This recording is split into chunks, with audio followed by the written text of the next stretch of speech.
na na na na mënuñ ci dëkk sonn nañ gën gi dëkk la ñuy war defal di mbëkk na na na na. Assalamu alaikum, l'Espagne. J'ai commencé depuis tout petit en écoutant de la musique chez moi. Mon père qui est un très grand mélomane. J'ai grandi comme ça, avec la musique des États-Unis, un peu partout dans l'Afrique. Et j'ai grandi comme ça et la sonorité tournait en moi depuis tout petit. Maintenant à l'âge de 17-18 ans, je me suis dit voilà, il est temps maintenant de faire ce que j'ai envie de faire. Donc j'avais sorti un single qui marchait très fort à l'époque. Donc DJ m'a vu à la télé, il m'a vu derrière chez lui, c'était un concert. Donc il m'a interpellé pour me demander s'il était possible de le rejoindre dans son groupe, le Positive Black Soul, que j'ai aimé tant pendant longtemps. J'étais fan de Positive Black Soul, donc c'était pour moi une grande chance quoi pour moi. Donc j'ai rejoint le groupe et on a fait beaucoup de choses avec le Positive Black Soul radical, le Positive New Look. Donc on a fait beaucoup de pays européens, on a fait beaucoup de belles choses ensemble pendant presque 4 ans. Et après j'ai choisi de faire ma carrière solo. Pour moi le vécu est très très important pour chaque artiste. Un artiste sans vécu, c'est comme une journée sans soleil pour moi. Donc il faut avoir beaucoup de choses à dire et ma musique a beaucoup de choses à dire. Sénégal, c'est un son qui parle du Sénégal, de la vraie réalité du Sénégal. Parce qu'on a l'habitude de dire que le Sénégal, c'est le pays de la teranga. La teranga, c'est le bien-être, c'est l'accueil, c'est positif.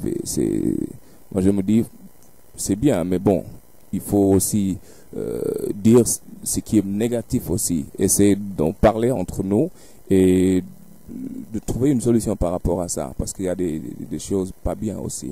Et j'ai eu des amis de l'Occident qui sont venus ici, qui ont trouvé ce côté positif de la teranga, mais aussi ce côté négatif.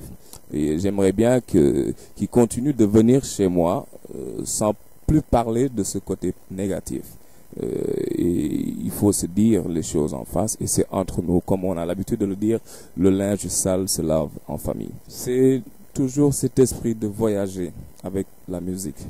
Parce que pour moi, en tant que Sénégalais, vous savez, les Africains aiment bien le rythme. Ça, c'est des gens en nous, c'est inné. Maintenant, pour moi, le challenge, c'est d'apporter une touche nouvelle. Quelque chose que peut-être j'ai longtemps eu la chance de voir à l'extérieur, essayer de mixer cela avec ce qu'on a ici, qui est le rythme et la belle couleur musicale de chez nous avec les ethnies. Le bébé Modou, c'est un bébé de 17 mois que j'ai connu à travers une émission de la chaîne numéro 1 du Sénégal, la RTS.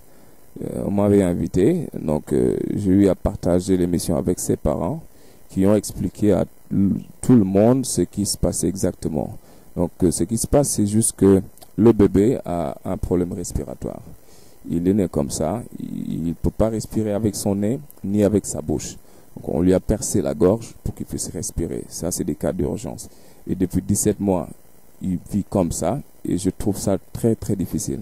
Donc l'histoire m'a touché, j'ai un bébé comme tout le monde et tout le monde aimerait voir son bébé s'épanouir, être bien et respirer comme tout le monde. Donc je me suis dit, voilà, c'est l'occasion pour moi de me lancer dans le social. J'ai organisé un concert, et ça s'est très bien passé. J'ai aussi donné de l'argent de ma propre poche à son parent et j'ai demandé à tout le monde de participer. Et je continue à demander à tout le monde, si vous avez le cœur et l'envie de le faire, faites-le grâce à Dieu.